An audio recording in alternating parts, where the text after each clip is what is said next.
Hi friends, ഞാൻ ഇന്ന് ആട്ടിറച്ചി ഉണ്ടാക്കാൻ പോവുകയാണ്. ഇതാണ് ഞാൻ കടുകെണ്ണ ഒഴിച്ച് ചൂടാക്കിയ കടുകെണ്ണ നല്ലതുപോലെ ചൂടായി കഴിയുമ്പം വേണം നമുക്ക് ഇതിനകത്ത് ഇത് പൊടിക്കാത്ത ഗരം മസാല എല്ലാം കൂടി ഇതിനകത്ത് സിന്നമനുണ്ട്, ഇത് ഇലാച്ചി, ഏലക്കയുണ്ട്, പൊടിക്കാത്ത കുരുമുളക്, ജാതിക്ക, ഇഞ്ചി ഉണങ്ങിയത്, എല്ലാം സോട്ട് ഇതെല്ലാം ഉണ്ട്. ഇതെല്ലാം കൂടെ കൂടി ഞാൻ ലോങ്, എന്താ പറയുന്നത്, ഗ്രാമ്പൂ എല്ലാം കൂടി ഇട്ട് ഞാൻ ഇതിനകത്തിട്ടു. ഇതും കൂടി ഇട്ടു. അതിന്ന് ചെറുതായിട്ടൊന്ന് പൊട്ടി കഴിയുമ്പം അതിനകത്ത് ഞാൻ ഇഞ്ചിയും വെളുത്തുള്ളിയും കൂടെ അരച്ചു വെച്ചത് ഞാൻ ഇതിനകത്ത് ആദ്യം ഇടും. ആദ്യം എന്തുകൊണ്ട് ഇടുന്നെന്ന് വെച്ചാൽ, കാരണം ഇത് അരച്ചു വെച്ചിരിക്കുന്നത് കൊണ്ട് ഇതിനൊരു സ്മെല്ല് കാണും.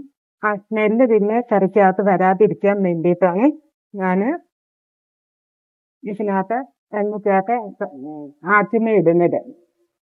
ഇത് ചെറുതായിട്ടൊന്ന് വഴറ്റി ചെയ്യുമ്പോൾ ഇതിന്റെ ഇത് ചെറുതായിട്ട് കളറൊന്ന് ചേഞ്ച് ആയി വരുന്ന കഴിയുമ്പം നമ്മൾ ഗ്യാസ് ലോയിൽ വെച്ചാണ് ഇത് ഉപയോഗിക്കുന്നത്. ഇപ്പോൾ ഞാൻ ഗ്യാസ് ലോയിലാണ് വെച്ചിരിക്കുന്നത്. ഇത് കണ്ടോ, ഇത് ഒന്ന് കളർ ചേഞ്ച് ആയി വന്നുകൊണ്ടിരിക്കുന്നത് കണ്ടോ. അങ്ങനെ കളർ ചേഞ്ച് ആയി വന്നു കഴിയുമ്പം ഞാൻ ഇതിനകത്ത് ഇപ്പൊ ഈ ഇഞ്ചി വെളുത്തുള്ളിയുടെ മണമില്ലാതിരിക്കും ആദ്യമേ ഇടുന്നതുകൊണ്ട്. അപ്പം അത് കഴിഞ്ഞ് ഞാനിപ്പം ഞാൻ 4 സവാള അരിഞ്ഞു വെച്ചതാണ്, അത് ഞാൻ ഇതിനകത്തോട്ട് ഇടാൻ പോവാണ്. അരച്ചു വെച്ചത് ഞാൻ ഇതിനകത്ത് ആദ്യം ഇടും. ആദ്യം എന്തുകൊണ്ട് ഇടുന്നെന്ന് വെച്ചാൽ, കാരണം ഇത് അരച്ചു വെച്ചിരിക്കുന്നത് കൊണ്ട് ഇതിനൊരു സ്മെല്ല് കാണും. ഞാൻ ഇടയ്ക്കിടയ്ക്ക് ഇളക്കി കൊടുത്തുകൊണ്ടിരിക്കും. ഇടയ്ക്കിടയ്ക്ക് ഇളക്കി കൊടുക്കുന്നതിന് ഇച്ചിരി ഗ്യാസ് ഒന്ന് കൂട്ടി വെക്കാം നമുക്ക്. ഞാൻ ഇതിൽ ഉപ്പിടാൻ പോവുകയാണ്. ഉപ്പ് നമ്മൾ ടേസ്റ്റ് അനുസരണം ഇടണം. ഉപ്പ് എന്തോരോ വേണ്ടതെങ്കിൽ ഉപ്പ് അതനുസരിച്ച് ഇടണം. ഞാനിതിൽ ഒരു സ്പൂണ്, ഒരു ശകലം കൂടി, കാരണം എൻ്റെ അളവനുസരിച്ച് ഞാൻ ഇട്ടു.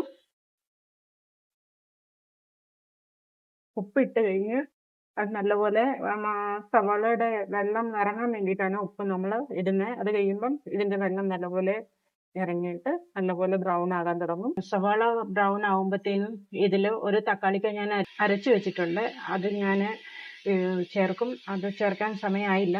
പിന്നെ കാശ്മീരി മിർച്ച് പൗഡറാണ്. കാശ്മീരി മിർച്ച് പൗഡർ ഒരു 2 സ്പൂൺ ഇടും, 2 സ്പൂണ്. പിന്നെ ഒരു മല്ലിപ്പൊടി ഒരു 2-2.5 സ്പൂണ് ചേർക്കും. ആവശ്യാനുസരണം മഞ്ഞൾപ്പൊടിയും ചേർത്ത് നമ്മൾ അത് കഴിഞ്ഞ് ഇതിൻ്റെ കൂടെ ഞാൻ ഇത് മീറ്റ് മസാലപ്പൊടിയാണ്. മീറ്റ് മസാലപ്പൊടി, പിന്നെ ഇത് തൈരാണ്. തൈര് ഒരു 2 സ്പൂണ് ചേർക്കാം. നല്ല ഭയങ്കര പുളിയുള്ള തൈരായതുകൊണ്ട് കുറച്ച് ചേർത്താൽ മതി. ഇത്രയും ഐറ്റംസാണ് ഞാൻ ഇതിൽ ചേർക്കാൻ പോകുന്നത്.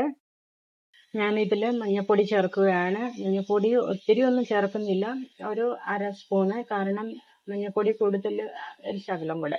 ഓക്കെ, മഞ്ഞൾപ്പൊടി ചേർത്ത് വഴറ്റിയിട്ട് ജസ്റ്റ് ബ്രൗൺ ആവണമല്ലോ, അതുകൊണ്ടാണ്. സവാള ചെറുതായിട്ട് ബ്രൗൺ ആകാൻ തുടങ്ങിക്കഴിഞ്ഞു.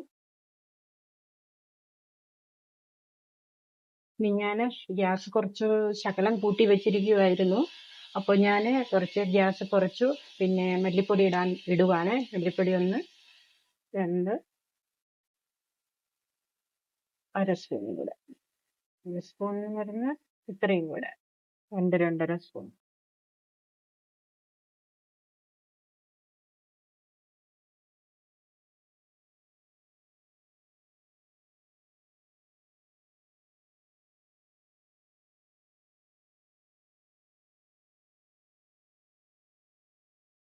ഇനി ഞാനിതിൽ കാശ്മീരി മിർച്ച് പൗഡർ 2 സ്പൂൺ ഇടുവാണ്. അത് നിറച്ച് ഞാൻ എടുത്തു. ചെറിയ സ്പൂൺ ആയതുകൊണ്ട് നിറച്ചിട്ടിട്ട് ഇതാക്കുവാണ്.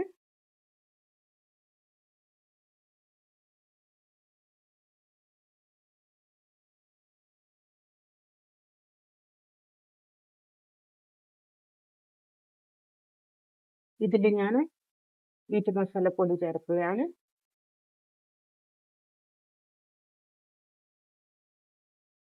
ഇത് ചെറുതായിട്ട് ബ്രൗൺ ആയപ്പോൾ ഞാൻ ഇതിൽ തക്കാളിക്ക ചേർക്കുകയാണ്. തക്കാളിക്കയും ചേർത്തു. ഇനി ഞാനിത് വഴറ്റുകയാണ്.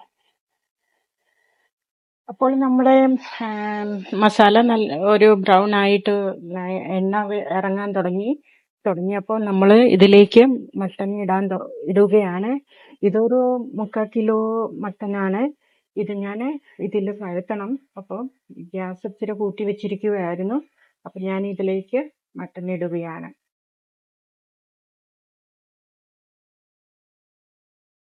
അപ്പോൾ ഞാൻ ഇതിലേക്ക് ആട്ടിറച്ചി ഇട്ട് കഴിഞ്ഞു. അത് ഞാനൊന്ന് ഇളക്കുവാണ്. ഇത് കുറേ നേരം ഇതിൽ തന്നെ ഇളക്കിക്കൊണ്ടിരുന്നാലേ അത് മസാലയെല്ലാം പിടിച്ച് എണ്ണ വെളിയിൽ വരുന്നിടം വരെ ഇളക്കിക്കൊണ്ടിരുന്ന് കഴിഞ്ഞ് പിന്നെയാണ് നമ്മളതിൽ വെള്ളം ചേർക്കുന്നത്. തൈര് ഞാൻ ഇതുവരെയും ചേർത്തില്ല. തൈര് ഞാൻ വെച്ചിരിക്കുകയാണ്, ലാസ്റ്റിൽ ചേർക്കും. അപ്പം ഇത് നമുക്ക് വഴറ്റാൻ കുറേ സമയം എടുക്കും. അപ്പം നമുക്ക് ബ്രേക്ക് എടുക്കും. ഇടയ്ക്ക് ഞാനിത് വഴറ്റി കൊടുത്തുകൊണ്ടിരിക്കുകയാണ്. ഇടയ്ക്ക് ചവിട്ടി പിടിക്കാതെ നോക്കണം. വഴറ്റിക്കൊണ്ട് ഇരിക്കണം. ഇത് നല്ലപോലെ 10-20 മിനിറ്റ് ആയി വഴറ്റിക്കൊണ്ടിരുന്നിട്ട്. ഇനി ഞാൻ ഇതിലേക്ക് തൈര് ചേർക്കുകയാണ്. തൈര് വളരെയധികം ഒന്നും ചേർക്കണ്ട, കുറച്ച്. ഞാനൊരു 2.5 സ്പൂണ്, ചെറിയ സ്പൂണിന് 2.5 സ്പൂൺ ഇട്ടു. ഇനി ഇത് ഇട്ട് ശരിക്കും ഒന്ന് വഴറ്റി കൊടുക്കാം. ഇനി ഇതിലേക്ക് നമുക്ക് വെള്ളം ഒഴിച്ച് കൊടുക്കാം. ഞാൻ ആദ്യം കുറച്ച് വെള്ളം, കാരണം എണ്ണ വരാൻ തുടങ്ങിയപ്പോൾ ഞാൻ വെള്ളം ഒഴിക്കാൻ തുടങ്ങി. ഇനി ആവശ്യാനുസരണം വെള്ളം ചേർക്കുക. വെള്ളം ചേർത്തിട്ട് വിസിലടിക്കുന്നുണ്ട്.